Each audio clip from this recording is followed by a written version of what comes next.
పెట్టాను. మనం ఈరోజు సన్మాన కార్యక్రమం పెట్టిన తర్వాత కొంచెం ఓపికగా ఉందాం. మౌనంగా ఈరోజు ఈ స్టేట్ రావడానికి ఆయన గురించి మనం కొన్ని విషయాలు మాట్లాడతాం.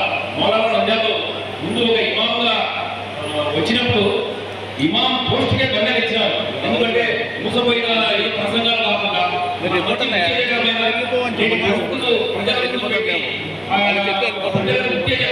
కానీ అది సంచని మన వాళ్ళే మన వాళ్ళే ఫస్ట్ ఆయన అక్కడి నుంచి తర్వాత ఒక ఇన్స్టిట్యూషన్ ఏర్పాటు చేశారు. మౌలానా వచ్చి ఒక మౌలానా టీచర్ ఎందుకంటే పెట్టే మద్రసా చాలా సార్లు అంటే ఆయనలో ఆ విద్యా ప్రజ్ఞత ఉంది. మౌలానా మంచి శిష్యుడు. ఎందుకంటే ఆయన ఫస్ట్ 10 వస్తేనే ఎక్కడో పోలేదు. ఆయన విద్యాభ్యాసం నేర్పించిన దేవగన్ అంటే మన బెంగళూరు విశ్వవిద్యాలయానికి వెళ్ళి అక్కడ ఆయనకు ఉపాధ్యాయులు పాఠం చెప్పిన వాళ్ళు కృతజ్ఞతగా తెలిపించారు. అదే ఆయనలోని మనస్తత్వం.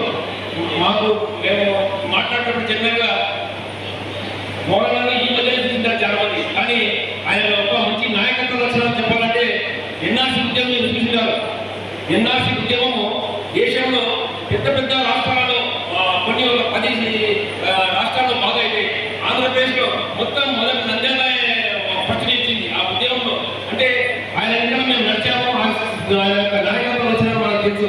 అంటే పల్లెలో మొత్తం ఆ ఉద్యమానికి సమాయత్తం చేశారు. ఆయన యొక్క నాయకత్వం ఉంది, ఆయన ధీరత్వం ఉంది. తర్వాత ఇప్పుడు ఈ పోస్ట్ వచ్చిన తర్వాత కూడా ఈ యొక్క సన్మానం అంతా మొత్తం ఆ పదవి ఇచ్చిన చంద్రబాబు నాయుడు గారికి ఆయన పదవికి బహుకరించినాడు. అంటే ఈరోజు ఇచ్చిన ఈ సన్మానం అంతా ఆయన ఎంత నిరాడంబరప్పుడు అంటే ఆయన ముందర మనం ఇది చేయడం కాదు, మంచి విషయాలు చెప్తారా. అంటే ఈ పోస్ట్ ఉంటే ఇప్పటికి ఎంత కోర్టు చేసి ఎంత హంగామా సృష్టించారు. కానీ ఇప్పటికీ అడిగినారు నాకు కనపడితే సమస్యనే అంటాడు. ఎందుకంటే ఆయన యొక్క నిరాడంబరత నాకు చాలా నచ్చుతుంది. మేము అప్పుడప్పుడు మధ్యలో చర్చించినప్పుడు ఇప్పుడైతే పదవులు వచ్చినాయి. పదవులు రాకముందే ఆయన చెప్పాడు, లేదు సార్ నంద్యాలలో చాలా పేదలకు ఉంది. ఒక్కొక్క పాట ఒక్కొక్క వీధి నుంచి ఒక 10 మందిని సెలెక్ట్ చేసి పెద్దవాళ్ళను వాళ్ళు మనం ఏమైనా చేయవచ్చని అనే ఒక తపన ఉంది. ఏదైనా చేయాలి. దైవం ఆయన యొక్క తపనను గ్రహించినాడు. ఒక మంచి పదవి ఇచ్చినాడు. ఇది మనకే కాదు, మొత్తం మన నంద్యాలకి కాదు, ఆంధ్రప్రదేశ్లో మనం అందరం గర్వించదగ్గ విషయం. అయితే ఈ నాయకత్వాన్ని ఈ యొక్క మంచి పదవులను వచ్చే వాళ్ళు ఇస్లాంలో ఉంటుంది. ఎవరు పదవి ఆశించారు. దైవం పదవి ఇస్తే దానికి న్యాయం చేయించాలి. అలాంటి ఒక పదవి వచ్చింది, ఆయన ప్రోత్సహించాలా. దయచేసి ఎవరు కాలులాగే और मैं अच्छी तरह से एक्सप्रेस कर सकूं. खासकर మొట్టమొదటిసారి మౌలానా ముస్తాఫా అహ్మద్ గారికి నంద్యాల నుంచి ఇంత పెద్ద పదవిని ఇచ్చిన మామూలు ఫైనాన్స్ కార్పొరేషన్ అంటే టోటల్ మైనారిటీస్ అభివృద్ధి పథకంలో తీసుకుపోవడానికి కావాల్సిన వనరులు అన్ని మౌలానా చేతుల్లో ఉంటాయి. కాబట్టి మౌలానా గారు చాలా ఒక మంచి పదవిలో అందరికీ ముఖ్యంగా బీద సాధనలకు సహాయం చేయగలిగే పరిస్థితుల్లో ఈరోజు ఆయన దేవుడు గమనించినాడు. కాబట్టి ఈ పీరియడ్ ఏదైతే ఉందో దీంట్లో చాలా అభివృద్ధి పథంలో ఆయన ప్రయాణికాన్ని తీసుకొని పోవడాన్ని ఆశిస్తూ కొన్ని విషయాలు ఆయన ముందర ఉంచగలుగుతున్నాము. ముఖ్యంగా ఈ మధ్య ఇమాములకు తర్వాత మౌలన్లకు తెలుగుదేశం పార్టీ 10,000 రూపాయలు 5,000 రూపాయలు శాంక్షన్ చేయడం చాలా సంతోషకరమైన విషయం. అయితే 10,000 రూపాయలతో ఏమీ కాదు. ఈ 10,000 ఇచ్చి మసీదుల వాళ్ళు ఇంతకుముందు ఏవైతే ఇస్తా ఉన్నారో వాటిని పక్కన పెట్టేసి కేవలం ఈ 10,000తో సర్దుబాటు చేస్తున్నారు. ఇది చాలా అన్యాయం. 10,000తో ఈరోజు పూట గడవడం లేదు.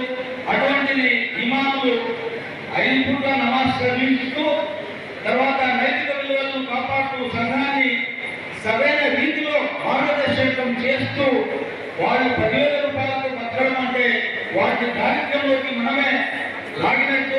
కనీసం వాళ్ళ వేతనాలు 30,000 కంటే తక్కువ ఉండకూడదని ఈ సభాముఖంగా నేను ప్రభుత్వాన్ని ఆ తర్వాత ప్రధానిగాన్ని మసీదుల ఎవరైతే ఇక్కడ కమిటీ మెంబర్లు ఉన్నారో వాళ్ళందరికీ ఇంటి మీద దాడి జరిగితే నిలబడారు. ప్రజాస్వామ్యాన్ని కాపాడే జాతీయ కార్యాలయం తెలుగుదేశం పార్టీ కార్యాలయం మీద దాడి చేస్తే నిలబడారు. నాయకుల మీద దాడి చేస్తే అక్రమంగా కేసులు బనాయించి పెట్టి జైలు పాలు చేస్తే కూడా నిలబడారు. యువగళం పాదయాత్రతో యువ నాయకుడు నారా లోకేష్ బాబు గారు రాష్ట్ర ప్రజల గుండెల్లో ధైర్యం నింపడానికి యువగళం పాదయాత్ర చేస్తే మైక్ లాక్కున్నారు, కుర్చీ లాక్కున్నారు. అయితే కూడా ఒక నిదర్శనంగా బలంగా పవర్ఫుల్గా నిలబడిన యువ నాయకుడు నారా లోకేష్ బాబు గారు.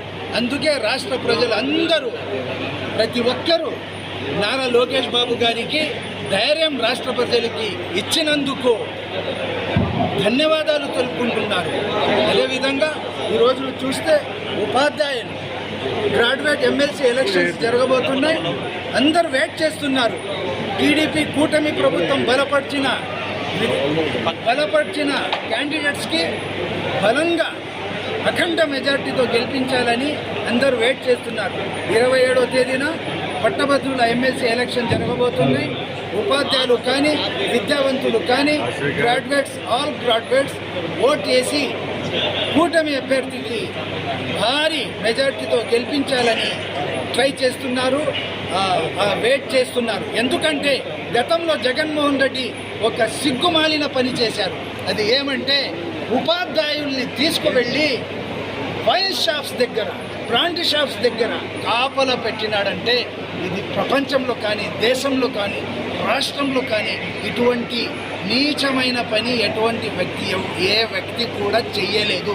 జగన్మోహన్ రెడ్డి చేశారంటే అది మచ్చగా మారిపోయింది రాష్ట్రానికి, తెలుగు జాతికి.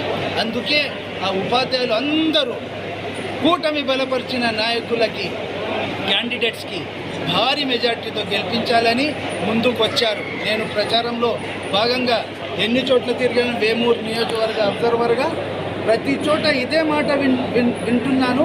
అది ఏమంటే తప్పకుండా కూటమి బలపరిచిన అభ్యర్థికి మనం గెలిపిస్తాము. ఎందుకంటే మన ప్రయోజనాల్ని పరిజ్ఞానంలో తీసుకున్న ఏకైక పార్టీ టీడీపీ పార్టీ, ఏకైక నాయకుడు నారా చంద్రబాబు గారు. అదేవిధంగా యువ నాయకుడు ఐటీ అండ్ విద్యా మినిస్టర్ యువ నాయకుడు నారా లోకేష్ బాబు గారు ఒకే నినాదంతో ముందుకు వెళ్తున్నారు. ఉపాధ్యాయుల ప్రయోజనాలు, విద్యావంతుల ప్రయోజనాల కోసం ఈ ప్రభుత్వం ముందుకు అడుగు వేస్తుంది. అదేవిధంగా రాష్ట్ర ప్రజల కోసమే ఈ ప్రభుత్వం ముందు అడుగు వేస్తుంది అని తెలియజేస్తూ నినాదంతో ముందుకు వెళ్తున్నారు. ప్రతి ఒక్కరూ నారా చంద్రబాబు గారి, నారా లోకేష్ బాబు గారి అడుగుజాడల్లో నడవడానికి సిద్ధమైనారు కూడా, నడుస్తున్నారు. Thank you very much.